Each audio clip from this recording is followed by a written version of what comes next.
नमस्कार।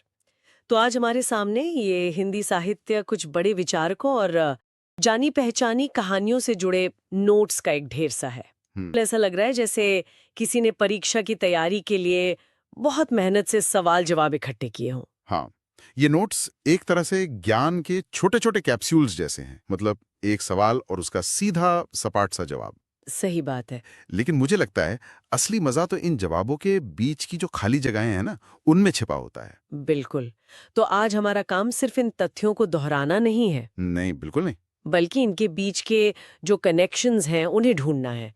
हम इन कहानियों, विचारों और कविताओं की परतों को खोलेंगे और देखेंगे कि ये आपस में कैसे बात करती हैं। हाँ, चलिए देखते हैं इस खजाने में क्या-क्या छिपा है।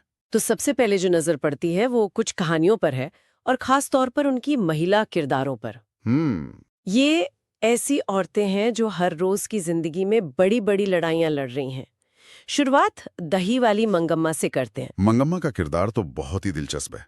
अगर ऊपर-ऊपर से देखें तो लगता है कि ये एक सास-बहू मतलब मंगम्मा और उसकी बहू नजम्मा के बीच की कहानी है। हाँ, पोते पर हक जताने वाली। बिल्कुल। मंगम्मा बैंगलोर के पास एक गांव से शहर जाकर दही बेचती है। वो आत्मनिर्भर है, उसके पास अपना पैसा है। और शायद यही पैसा उसकी असली ताकत है ना? बिल्कुल। कहानी में जब बहू नजम्मा अपनी सास से समझौता करती है, तो क्या वो सिर्फ परिवार जोड़ने की मजबूरी है या उसे समझ आ गया था कि मंगम्मा की आर्थिक आजादी उसे एक अलग रुतबा देती है? यही तो इस कहानी का असली सार है। ये सिर्फ सास बहू का झगड़ा है ही नहीं, ये असल में पैसे और अधिकार की लड़ाई है। अच्छा। मंगम्मा इसलिए तो सिर उठाकर जी पा रही है क्योंकि वो कमाती है। उसकी बहू नजम्मा ये बात समझ जाती है। हम्म। ये कहानी उस दौर में भी महिलाओं की आर्थिक आजादी का महत्व दिखाती है, जो आज भी उतना ही सच है। और वो जो एक जुआरी है रंगप्पा। हाँ, रंगप्पा का आना भी मंगम्मा के अकेलेपन और एक अकेली कमाऊ औरत के सामने जो खतरे होते हैं, हम्म। उनको सामने लाता है। सही है। तो मंगम्मा का संघर्ष तो घर के अंदर है, हाँ, अपनी बहू से अपने अधिकार के लिए। हाँ, वही इन नोट्स में एक और किरदार है लक्ष्मी, ढहते विश्वास कहानी से। बिल्कुल, उसका संघर्ष तो बिल्कुल बाहरी दुनिया से है। बिल्कुल। ये कहानी उड़ीसा के बाढ़ से प्रभावित एक इलाके की है। हम्म। लक्ष्मी का पति जो है लक्ष्मण, वो कलकत्ता में काम करता है। तो वो अकेली है। बिल्कुल अकेली। बच्चों को पाल रही है, किराए की जमीन पर खेती करवाकर घर चला रही है। उसका दुश्मन कोई इंसान नहीं है। प्रकृति है। हाँ, प्रकृति का कहर है, गरीबी है, एक टूटा-फूटा सिस्टम है। हर साल जो बाढ़ आती है, वो उसके हौसले को तोड़ने की कोशिश करती है। तो एक तरफ मंगम्मा है जो सामाजिक ढांचे के अंदर अपने लिए जगह बना रही है, और दूसरी तरफ लक्ष्मी है जो जो उस ढांचे को बचाने के लिए प्रकृति से लड़ रही है। हम्म, क्या इन दोनों कहानियों में कोई समान धागा है? मतलब क्या दोनों अपने अपने तरीके से एक ही लड़ाई लड़ रही हैं? हाँ, दोनों की लड़ाई अस्तित्व की है। अस्तित्व की। हाँ, मंगम्मा अपने सम्मान और अधिकार के अस्तित्व के लिए लड़ रही है, तो लक्ष्मी अपने परिवार के भौतिक अस्तित्व के लिए। दोनों ही परिस्थितियों की मारी हैं, लेकिन उन्होंने हार नहीं मानी। सही बात है। वे अपने दम पर खड़ी हैं और यही बात उन्हें असाधारण बनाती है। इन घरेलू और सामाजिक संघर्षों से हटकर एक कहानी है जो सीधे सीधे वर्ग संघर्ष की बात करती है, विष के दांत। हाँ, यहाँ लड़ाई तो एक लट्टू के खेल को लेकर है, लेकिन असल में ये अमीरी और गरीबी के बीच की लड़ाई है। एक तरफ सेन साहब का बिगड़ैल बेटा काशू, जिसे खोखा भी कहते हैं, और दूसरी तरफ उनका नौकर गिरधर लाल का बेटा मदन। और जब मदन काशू के 2 दांत तोड़ देता है। तो वो सिर्फ एक बच्चे का गुस्सा नहीं है, वो उस दबे हुए अपमान का एक विस्फोट है, जो वो और उसके जैसे लोग रोज झेलते हैं। ये बात मुझे हमेशा चौंकाती है। एक तरफ सेन साहब इतने अमीर और मतलब आधुनिक दिखने की कोशिश करते हैं, मोटा कार रखते हैं, बेटे को इंजीनियर बनाना चाहते हैं, हाँ, लेकिन अपनी बेटियों को लेकर उनकी सोच कितनी पिछड़ी हुई है। उन्हें कठपुतली समझते हैं। क्या ये उस समय के समाज का दोहरापन था? मुझे तो लगता है ये सिर्फ उस समय का नहीं बल्कि हर उस समाज का दोहरापन है, जहां आधुनिकता सिर्फ बाहरी दिखावा होती है, सोच में नहीं उतरती। अच्छा। सेन साहब के लिए बेटा तो वंश चलाने वाला और बिजनेस संभालने वाला इंजीनियर है, जबकि बेटियां वो सिर्फ सजावट की चीजें हैं। और उनका वो मशहूर कथन, ऐसे ही लड़के आगे चलकर चोर डाकू बनते हैं। हाँ। ये दिखाता है कि उनकी नजर में मदन जैसे गरीब बच्चों का कोई भविष्य ही नहीं है। वो तो पहले ही फैसला सुना चुके हैं। और इसी तरह के पूर्वाग्रह का शिकार एक और किरदार है, बहादुर। एक 12 साल का नेपाली लड़का जो घर से भागकर नौकरी करने आता है। बहादुर की कहानी तो सच में दिल तोड़ देती है। वो अपनी माँ के गुस्से से, भैंस को पीटने की वजह से भागता है। मतलब वो एक संवेदनशील बच्चा है। लेखक के घर में शुरू में उसे प्यार भी मिलता है, लेकिन धीरे धीरे सब बदल जाता है और अंत में उस पर 11 रुपए चोरी का झूठा इल्जाम। उफ। ये दिखाता है कि मध्यवर्गीय समाज किसी बाहरी व्यक्ति को, खासकर एक नौकर को, कितनी आसानी से शक की निगाह से देखने लगता है और उसके आत्मसम्मान को कुचल देता है। बहादुर की कहानी में जिस तरह एक बच्चे के आत्मसम्मान को कुचला जाता है, वो हमें सोचने पर मजबूर करता है कि न्याय और समानता का असली मतलब क्या है। बिल्कुल, और यही सवाल तो बड़े पैमाने पर डॉक्टर आम्बेडकर जैसे विचारक उठा रहे थे, जिन्होंने पूरे समाज के लिए सम्मान और न्याय की लड़ाई लड़ी। क्या बेहतरीन कनेक्शन है इन कहानियों में। हमने आम लोगों के छोटे छोटे संघर्ष देखे, घर में, समाज में, वर्ग में। अब बात करते हैं उन विचारकों की जो इसी संघर्ष को एक बड़े राष्ट्रीय स्तर पर समझ रहे थे और देश को एक नई दिशा देने की कोशिश कर रहे थे। और इस लिस्ट में सबसे पहला नाम बाबा साहब अम्बेडकर का है। नोट्स में उनके जीवन के बारे में बताया गया है। महू में जन्म, बड़ौदा नरेश की मदद से विदेश में पढ़ाई, लेकिन जो बात सबसे ज्यादा ध्यान खींचती है वो है उनके प्रेरणा स्रोत। हाँ, बुद्ध, कबीर और ज्योतिबा फूले।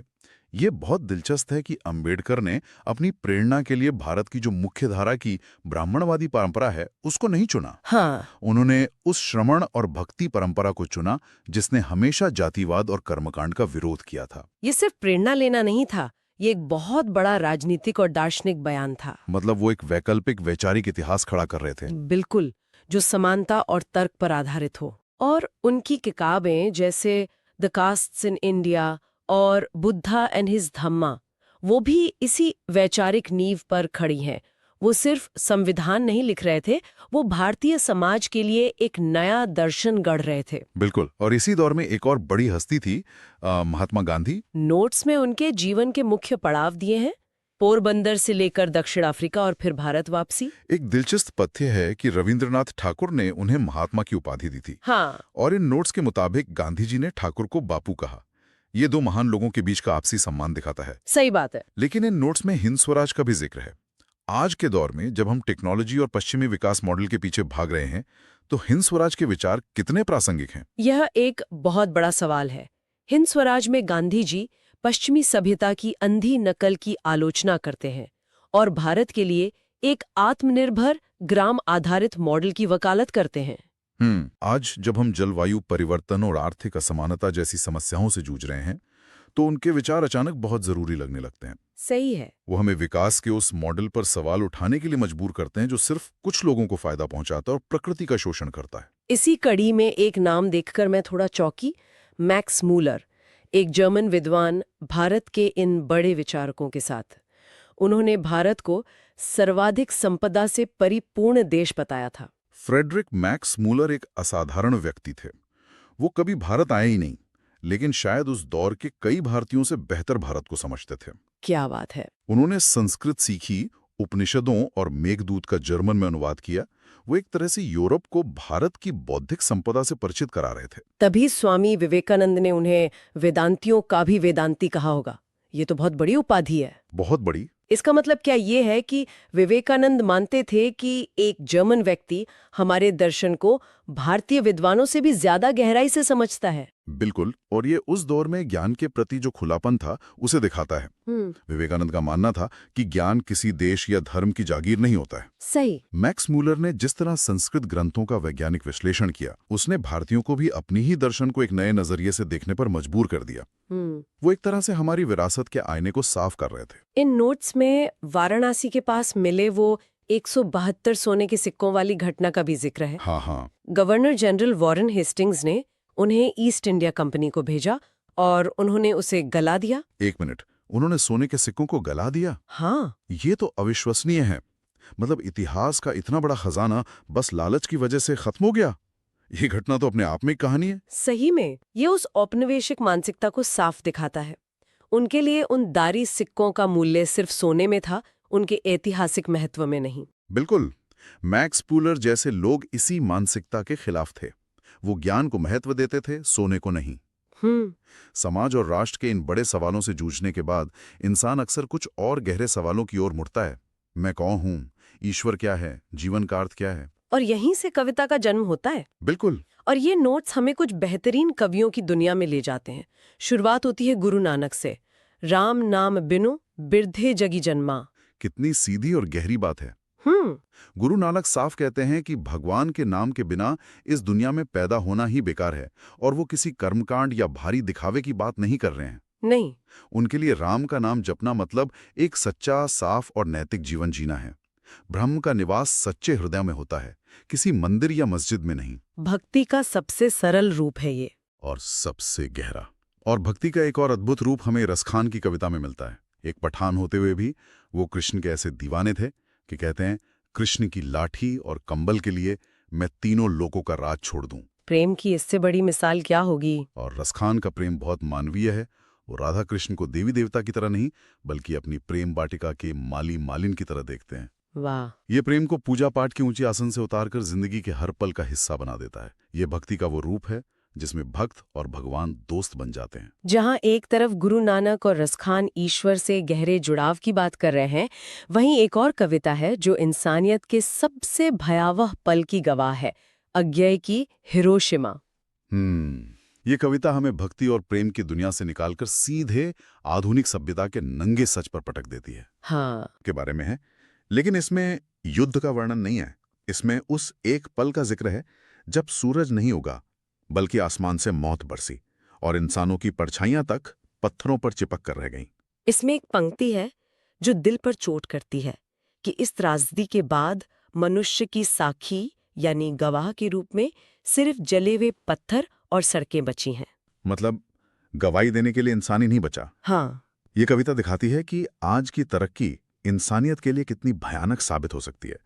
ये सवाल उठाती है कि विज्ञान अगर विवेक के बिना हो तो वो विनाश का हथियार बन जाता है। यहाँ ईश्वर मौन है और इंसान अकेला खड़ा है अपनी ही बनाई तबाही के बीच। और इसी अकेलेपन और ईश्वर के मौन से एक और गहरा सवाल उठता है जो हमें इन नोट्स की आखिरी कविता में मिलता है, रेना मारिया रिल्के की मेरे बिना तुम प्रभु। ये कविता तो कमाल की है। ये भक्त और भगवान के रिश्ते को ही पलट देती है। कैसे? तब भक्त भगवान से अपनी रक्षा की, अपने अस्तित्व की गुहार लगाता था। यहाँ कवि जो भक्त है वो भगवान से ही पूछ रहा है, अगर मैं नहीं रहूंगा तो तुम्हारा क्या होगा प्रभु? अच्छा। अगर मैं तुम्हारा पीने का पात्र टूट जाऊं, अगर तुम्हारी पूजा करने वाला ही ना रहे तो तुम्हारे अस्तित्व का क्या अर्थ रह जाएगा? ये तो सोचने वाली बात है। हम हमेशा भगवान को सर्वशक्तिमान मानते हैं, लेकिन ये कविता तो कह रही है कि भगवान को भी भक्त की जरूरत है। हाँ, ये तो रिश्ते को बराबरी पर ले आती है। कमाल की सोच है। ये एक बहुत ही आधुनिक और दार्शनिक विचार है।